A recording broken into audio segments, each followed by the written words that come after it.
வணக்கம் Israel Jabasingh. Gen Z protest பார்த்தீங்கன்னா கடந்த வருடம் ஆட்சி மாற்றத்தை கொண்டு வந்தது பங்களாதேஷில். அதே மாதிரி போன வாரம் நேபாள்லையும் ஒரு பெரிய ஆட்சி மாற்றம் நடந்துச்சு. அவங்க பிரைம் மினிஸ்டரே அங்கேருந்து கிளம்பிட்டாரு. புது கவர்மெண்ட் ஃபார்ம் ஆயிருக்கு. மீண்டும் ஜென்சி ப்ரொட்டஸ்ட். இப்போ அந்த ஜென்சி ப்ரொட்டஸ்ட் நம்ம நாட்டுக்குள்ளேயும் வந்துருச்சு அப்படின்னு சொல்கிறாங்க. லடாக்கில் அந்த ஸ்டார்ட் ஆனது பார்த்தீங்கன்னா ஏறக்குறைய 4 பேர் சுட்டுக் கொல்லப்பட்டுள்ளனர். அங்கே பார்த்தீங்கன்னா ஊரடங்கு உத்தரவு நடந்துருக்கு. என்ன காரணம்? எதனால் இந்த ஜென்சி ப்ரொட்டஸ்ட்? ஜென்சி ப்ரொட்டஸ்ட்க்கு முக்கிய காரணமே கொசக்சி பசப்புகள் ஞாபகம் இருக்கா நண்பன் படத்தில்.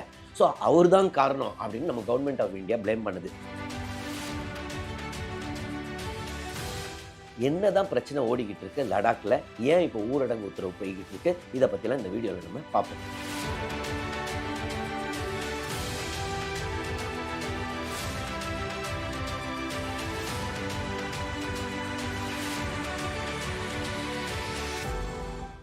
ஸோ இது முதலாவது பார்த்தீங்கன்னா இந்த லடாக்ன்ற பகுதி ஜம்மு அண்ட் காஷ்மீருக்குள்ளே இருக்குது. ஸோ அது வந்து கொஞ்சம் ஜம்மு அண்ட் காஷ்மீர்லேருந்து அந்த எத்தனிக் ஆரிஜின்ஸ் பார்த்தீங்கன்னா இந்த லடாக் பகுதியில் வித்தியாசமாக இருப்பாங்க. காரணம், இந்த ஏரியாவில் பார்த்தீங்கன்னா புத்திஸ்ட் மெஜாரிட்டி. ஸோ இது சீனாவுடைய பார்டர், அந்த டிபெட்டன் அட்டானமஸ் ரீஜன் இருக்குல்ல, அது ஒரு சைடு பார்டரு, இன்னொரு சைடு ஜம்மு அண்ட் காஷ்மீர், இன்னொரு side Pakistan occupied Kashmir. So ஒரு மாதிரி ஸ்ட்ராட்டஜிக்கான லொக்கேஷன். ஸோ அதை மட்டும் அட்டானமஸ் ரீஜனாக ஜம்மு அண்ட் காஷ்மீருக்குள்ளே இருந்துட்டு இருந்துச்சு 2019 வரைக்கும். ஸோ 2019 பார்த்தீங்கன்னா ஒரு மாற்றத்தை கொண்டு வந்தார்கள். அதாவது இனிமேல் ஸ்டேட்ஹுட் கிடையாது அப்படின்னு யூனியன் டெரிட்டரியாக மாற்றிட்டாங்க.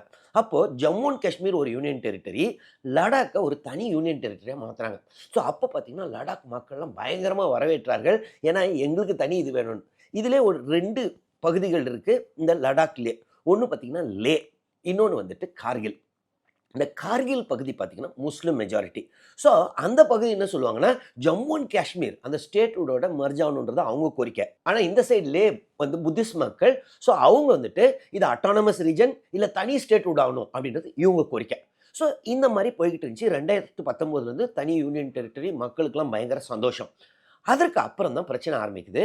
அவங்க என்ன யோசிச்சாங்கன்னா, இதுவரை இருந்த அட்டானமியும் போயிடுச்சு. ஏன்னா இது வரைக்கும் பார்த்தீங்கன்னா ஜம்மு அண்ட் காஷ்மீர் கீழே தான் இருந்தாங்க. இருந்தாலும் இது அட்டானமஸ் ரீஜன். ஆனால் இப்போ யூனியன் டெரிட்டரி ஆன உடனே என்ன ஆகுதுன்னா, அவங்களுக்கு வந்துட்டு எந்த டெசிஷனும் அவங்கள கன்சல்ட்டே பண்ண மாட்டேங்கிறாங்களாம். டைரெக்டாக கவர்மெண்ட் ஆஃப் இந்தியா வந்துட்டு டெசிஷன் எடுத்துக்கிட்டு இருக்காங்க. ஸோ மக்களுக்கு ஒரு இது இல்லை, நிறைய ப்ராஜெக்ட்ஸ்லாம் அங்கே வந்துட்டு இருக்கு. ஆனால் எங்களை கன்சல்ட் பண்ணுறதில்ல, எங்களுடைய என்விரான்மெண்ட்டே டிஸ்டர்ப் பண்ணிக்கிட்டு இருக்காங்க அப்படின்னு சொல்லி அங்கே போராட்டங்கள் ஆரம்பிச்சுதுங்க. ஸோ இதில் தான் நம்மளுடைய கொசக்சி பசப்புகள் வரார். ஸோ இந்த கொசக்சி பசப்புகள்ன்றது இந்த நண்பன் படத்தில் பார்த்துருப்பீங்க. அந்த லாஸ்ட்டில் ஒரு இன்னோவேட்டிவ் கேரக்டர் விஜய் அதில் நடிச்சிருப்பார். அது ஆக்சுவலாக யாரை இன்ஸ்பயர் பண்ணுதுன்னா 3 இடியட்ஸ்னு ஒரு படம், அமீர் கான் படம். அது வந்துட்டு அந்த 3 இடியட்ஸில் அந்த கேரக்டர் பேர் என்னென்னா வாங்டு. ஸோ அந்த வாங்டுன்றது வேறு யாரும் இல்லை, சோனம் வாங்சூ. ஸோ இந்த சோனம் வாங்சூன்றவர் பார்த்தீங்கன்னா லடாக் பகுதியை சேர்ந்தவர். அதுக்கப்புறம் ரீஜனல் இன்ஜினியரிங் காலேஜ், இப்போ என்ஐடின்னு சொல்கிறோம்ல, அங்கே படிக்கிறாரு, மெக்கானிக்கல் இன்ஜினியரிங் படிக்கிறாரு. அதுக்கப்புறம் அவர் எஜுகேஷனில் எப்படிலாம் டிப்ரைவ் ஆனார், அவருக்கு ஏன்னா 9 வயசுல தான் ஸ்கூலுக்கே போயிருக்காரு. அங்கே ஏகப்பட்ட அவமானங்களை சந்திச்சாராம். ஸோ அதனால் டிஸ்கிரிமினேஷன்லாம் நடக்குது. கரெக்டான எஜுகேஷன் சிஸ்டம் இருக்கணும்னு கொஞ்சம் கொஞ்சமாக எஜுகேஷன் ரிஃபார்ம்ஸ்லாம் கொண்டு வராரு. கிளைமேட் ஆக்டிவிஸ்ட்டாக மாறிறார். காரணம் பார்த்தீங்கன்னா அங்கே லடாக் பகுதியில் அங்கே வந்து அது ஒரு டெசர்ட் தான் சொல்லுவாங்க. நம்ம டெசர்ட் நம்ம எப்பயுமே என்ன நினைப்போம், தார் டெசர்ட், சஹாரா டெசர்ட்னு. ஆனால் பார்த்தீங்கன்னா இந்த லடாக்கும் ஒரு டெசர்ட், கோல்டு டெசர்ட். மழையே பெய்யாது, 50 சென்டிமீட்டர் கூட வருஷத்துக்கு இருக்காது. ஸோ அங்கே வந்துட்டு அவங்க அக்ரிகல்ச்சர்லாம் ப்ராக்டிஸ் பண்ணணும்னா தண்ணி வந்து ரொம்ப கஷ்டம், ஏன்னா ஃப்ரோசனாக இருக்கும். ஸோ இவர் ஒரு நாள் பார்த்தாராம், திடீர்னு ஒரு பிரிட்ஜுக்கு அடியில் ஒரு ஐஸ் கோன் மாதிரி இருந்துச்சான். அது மட்டும் சம்மரில் கூட எப்படி உருகாமல் இருக்க அப்படின்போது அப்புறம் தான் சர்ஃபேஸ் ஏரியா, என்னது கோன்றது சூரியன்கிட்ட இருந்து அந்த சர்ஃபேஸ் ஏரியா ரொம்ப கம்மியாக இருக்குது, அதனால் இது அப்படியே மெல்ட் ஆகாமல் இருக்குது. இந்த மாதிரியே நம்ம பண்ணக்கூடாதுன்னு ஐஸ் ஸ்டூப்பா அப்படின்ற ஒரு கான்செப்டை கொண்டு வராரு. ஸோ எப்போ தண்ணி இருக்கோ அதை சேகரித்து ஒரு கோனிக்கல் ஷேப், ஸ்டூப்பா ஷேப்பில் கொண்டு வந்துடுறாரு. அதற்கு அப்புறம் அது அந்த சம்மர் டைமில் கொஞ்சம் கொஞ்சமாக உருகி இவங்களுக்கு அக்ரிகல்ச்சருக்கு பயங்கரமாக யூஸ் ஆகுதான். ஸோ இது பார்த்திங்கன்னா பயங்கர சூப்பர் ஹிட் ஆகிருக்கு. நிறைய மக்களுக்கு அக்ரிகல்ச்சருக்கு ஹெல்ப் பண்ணுது. அது இல்லாமல் பார்த்தீங்கன்னா சிக்கிமில் அது இவரை கூப்பிட்டு அங்கே கற்றுக்கிட்டாங்க. ஒரு கட்டத்தில் சுவிட்சர்லாண்டில் இவரை கூப்பிட்டாங்க ஏல்ப்ஸ்லேருந்து. சரி எங்களுக்கும் வந்து சொல்லிக் கொடுங்க. ஸோ ரொம்ப பாப்புலரான அவர் 2018 பார்த்தீங்கன்னா இவருக்கு மேக்ஸாசே அவார்டு வேறு கிடச்சிது.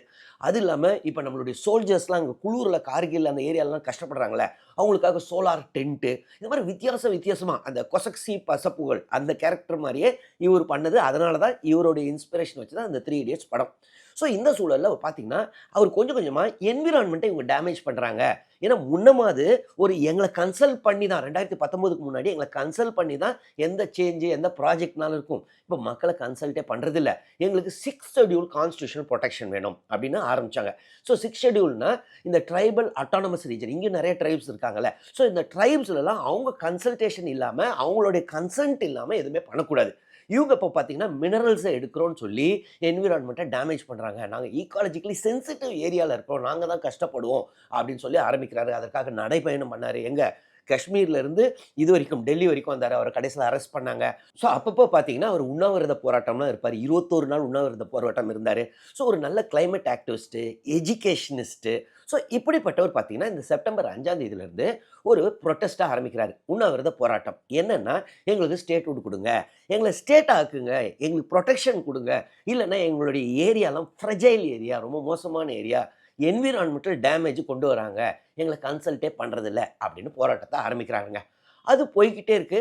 கவர்ன்மென்ட் ஆஃப் இந்தியால பார்த்தீங்கன்னா, ரொம்ப ஒண்ணும் ரெஸ்பான்ஸ் இல்ல அப்படின்னு சொல்றாங்க. ஒரு கட்டத்தில என்ன கவர்ன்மென்ட் அனவுன்ஸ் பண்றாங்கன்னா, அக்டோபர் 6ஆம் தேதி நாங்க உங்கள மீட் பண்றோம் அப்படின்றாங்க. ஸோ அக்டோபர் 6 இன்னும் தள்ளி இருக்கு. ஏற்கனவே பார்த்தீங்கன்னா, அப்பதான் 2 பேரு அந்த போராட்டத்தில இருந்தவங்க உடம்பு முடியாம கடைசில ஹாஸ்பிட்டலைஸ் ஆனாங்க. ஸோ இது எல்லாமே கொஞ்சம் கொஞ்சமா அங்க சூழ இருந்த அந்த ஜென்சி கிரவுடும் புரொட்டஸ்ட்ல நெறைய பார்ட்டிசிபேட் பண்ணியிருக்காங்க. அவங்களுக்கு எரிச்சல உண்டு பண்ணியிருக்கு. என்னங்க நம்ம பாட்டுக்கு மீட் கூட ஒரு மீட்டிங் கூட கூட மாட்டேங்கிறாங்க. அதுக்கு அக்டோபர் 6ன்னா நம்மலாம் செத்து போணுமா? ஸோ இது ரொம்ப தப்புன்னு ஒரு கட்டத்தில புரொட்டஸ்ட் வயலன்ட்டா ஆயிருச்சாங்க. ஸோ அங்க உள்ள லோக்கல் பாரதிய ஜனதா பார்ட்டி ஆஃபீஸ எரிச்சிருக்காங்க. அதற்கப்புறம் கவர்ன்மென்ட் வெஹிக்கிள்ஸ எரிச்சிருக்காங்க. அதற்கப்புறம் போலீஸ் கட்டுப்பாட்டுக்குள்ள கொண்டு வரணும்னு ஷூட்டிங் ஆர்டர் வந்திருக்கு. 4 பேர் இறந்திருக்கிறார்கள். பல பேர் இன்ஜூர்ட். ஸோ சோனம் வாங்சுக்கை பொறுத்தவரை என்ன சொல்லியிருக்காரு, இல்ல நாங்க காந்தியன் புரொட்டஸ்ட் தான் இவ்வளவு நாள் பண்ணிட்டு இருந்தோம். இதற்கு எல்லாம் காரணம் என்னன்னா, கவர்ன்மென்ட் ஆஃப் இந்தியா இந்த மாரி டிலே பண்றது. ஏற்கனவே அன்எம்ப்ளாய்மென்ட் ரொம்ப மோசமா இருக்கு. ஸோ அது இல்லாம எங்களுக்கு ரெஸ்பான்ஸே பண்ண மாட்டேங்கிறாங்க. ஆனா என்னையும் மீறி இவங்க பண்ணிட்டாங்க. அவங்களெல்லாம் நான் கண்டெம் பண்றேன்னு சொல்லிட்டு அவர் அங்கருந்து போராட்டத்தையும் வாபஸ் வாங்கிட்டு கிளம்பிட்டார். கவர்ன்மென்ட் ஆஃப் இந்தியா என்ன சொன்னாங்க, இல்லங்க மொத்தத்துக்கு மொத்த காரணம் சோனம் வாங்சுக். அவர் தான் தேவையில்லாம இந்த ஜென்சி புரொட்டஸ்ட் நேபாள்ல மாற்றம் வந்துச்சு, பங்களாதேஷ்ல மாற்றம் வந்துச்சு. இப்படிலாம் தூண்டி விட்டதே அவர் தான் அப்படின்றாரு. ஆனா சோனம் வாங்சுக்கை பொறுத்தவரை சொல்றாரு, இல்லங்க நாங்க காந்தியன் பீஸ் புரொட்டஸ்ட் தான். அதனால தான் நான் புரொட்டஸ்டே வாபஸ் வாங்கிட்டு போயிட்டேன். எல்லாமே யூத்தோட ஃப்ரஸ்ட்ரேஷன் தான் காரணம் அப்படின்றாரு. கவர்ன்மெண்ட் ஆஃப் இந்தியா என்ன திருப்பி சொன்னாங்க, இல்ல அந்த இன்ஸ்டிகேட்டும் பண்ணிட்டு, அவர் பாட்டுக்கு அந்த அமைதிய கொண்டு வராம, அவர் பாட்டுக்கு அவர் கிராமத்துக்கு போயிட்டாரு. ஸோ அவர் மேல எஃப்ஐஆர் போட்டுருக்கோம் அப்படின்றாங்க.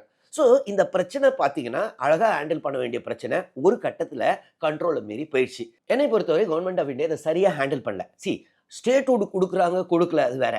ஆனா அட்லீஸ்ட் மீட்டிங் வச்சிருக்கலாம். அப்போ ஃபாஸ்ட் அன்டு டெத்ன்னு அவங்க இருக்கும்போது 2 பேர் ஹாஸ்பிட்டலைஸ் ஆயிருக்கும்போது, அக்டோபர் 6 வாங்க அப்படின்போது எத்தனையோ நாள் தள்ளி இருக்குன்னும்போது, அவங்களுக்கு ஒரு மதிப்பே குடுக்காத மாரி இருந்துச்சு. அது வந்து ஒரு சென்சிட்டிவ் ஏரியா. ஏன்னா பார்த்தீங்கன்னா, பக்கத்துல சீனா இருக்கு, இந்த சைடு பாகிஸ்தான் இருக்கு. ஸோ அங்க ஸ்டேட்ஹுட் குடுக்குறது ஸ்ட்ராட்டஜிக்கலி ரிஸ்க்கா கூட இருக்கலாம். அதே சமயத்துல அவங்கள கூப்ட்டு, பேசி புரிய வைக்கிறது வேற. மீட் பண்ணாம இருக்கிறது ரொம்பவே தவறு அப்படின்னு தான் தோணுது. ஸோ அதுதான் பேசிக்கா அந்த ரெஸ்பெக்ட் குடுக்கலன்றது இன்ஸ்டிகேட் பண்ணிருச்சு. அவங்க மேல எமோஷனல் அவுட்பர்ஸ்ட் ஆயிடுச்சுன்னு தான் எனக்கு தோணுது. அது இல்லாம மக்சசே அவார்ட் வின்னரு நம்மளுடைய கொசக்சி பசப்புகள் அதாவது சோனம் வாங்சுக் அவர வந்து எஃப்ஐஆர் போடுறது ரொம்பவே தவறுன்னு தான் தோணுது. காரணம் என்னன்னா, அவரு எப்பயுமே வந்துட்டு கவர்ன்மென்ட்க்கு சப்போர்ட், அங்க மக்களுக்கு சப்போர்ட். 2019ல யூனியன் டெரிட்டரி ஒண்ணு சப்போர்ட் பண்ணாரு. 2020ல பார்த்தீங்கன்னா, சீனா வந்துட்டு நம்மளுடைய ஏரியாவ புடிச்சது. அப்ப பார்த்தீங்கன்னா, இனிமேல் சைனீஸ் ப்ராடக்ட்ட யூஸ் பண்ணக்கூடாது அப்படின்லாம் அவரே வந்துட்டு ஒரு முன்மாதிரியா இருந்தார். ஸோ அப்படிப்பட்டவர நம்ம பக்கம் வச்சுக்கிட்டா, ஏன்னா அது ஒரு மாரி சென்சிட்டிவ் ஏரியா. அது இல்லாம இந்த மைனிங்கையும் அங்க லோக்கல் மக்களுடைய ஒப்புதல் இல்லாம இந்த மாரி மைனிங் எக்ஸ்ப்ளோரேஷன் பண்றதெல்லாம் தவறு. ஸ்டேட்ஹுட் குடுக்காம இருக்கலாம். காரணம் வந்துட்டு அது ஸ்ட்ராட்டஜிக் லொகேஷன். ஒரு சைடு சைனா, இன்னொரு சைடு பாகிஸ்தான். அதே சமயத்துல 6த் ஷெட்யூல் புரொடெக்ஷன் குடுக்குறதுல தவறே கிடையாது. ஏன்னா நெறைய இடத்துல அது இருக்கு. 6த் ஷெட்யூல் புரொடெக்ஷன் குடுத்தா ட்ரைபல் அட்டானமஸ் ரீஜன் ஆயிடும். அப்படின்னா அந்த ட்ரைப்ஸ் உடைய கன்சென்ட் இல்லாம நம்மளால அவங்க லேண்ட் எல்லாம் வாங்க முடியாது. இந்த மாரி எக்ஸ்ப்ளோரேஷன்லாம் பண்ண முடியாது. அது என்விரான்மென்டலி சென்சிட்டிவ் ஜோன். அதையும் நம்ம உணரணும். ஸோ என்னை பொறுத்தவரை சோனம் வாங்சுக் மேல இந்த எஃப்ஐஆர் போட்டது ரொம்பவே தவறு. அவரை இன்வால்வ் பண்ணி ஒரு பீஸ்ஃபுல்லா ஒரு ரெசல்யூஷன் கொண்டு வந்தா நல்லதுன்றது என்னுடைய கருத்து. நம்மளுடைய சோல்ஜர்ஸ்லாம் அவங்க குளிர்ல தவிக்கும்போது அவருடைய அவருடைய அந்த இன்னோவேஷனான சோலார் டென்ட் தான் இப்போ எல்லா சோல்ஜர்ஸ்க்கும் உதவுதான். ஸோ இப்படிப்பட்ட ஆள் என்விரான்மெண்ட் கான்ஷியஸ் உடையவர். அவரை வந்துட்டு இந்த மாதிரி நம்ம எஃப்ஐஆர் போடுறது ரொம்பவே தவறுன்றது என்னுடைய கருத்து. அப்புறம் மக்களும் ஏலியனேட் ஆயிருவாங்க. ஏன்னா அவர் ரொம்ப பாப்புலரான ஆள் அங்கே. இது என்னுடைய வியூ. உங்களுடைய வியூ என்ன? இல்ல அவர் மேல எஃப்ஐஆர் போட்டது சரின்னு நினைக்கிறீங்களா? அவர் தான் இன்ஸ்டிகேட் பண்ணாருன்னு நினைக்கிறீங்களா? எது உங்க கருத்தா இருந்தாலும் நீங்க கமெண்ட்ஸ்ல எழுதுங்க. நானும் பார்த்து தெரிஞ்சுக்கிறேன். அது இல்லாம இந்த வீடியோல ஏதாவது டவுட்ஸ் இருந்துச்சுனாலும் கமெண்ட்ஸ்ல எழுதுங்க. நான் கிளாரிஃபை பண்றேன். தொடர்ந்து இந்த சேனல் மூலமா சந்திப்போம். நன்றி, வணக்கம்.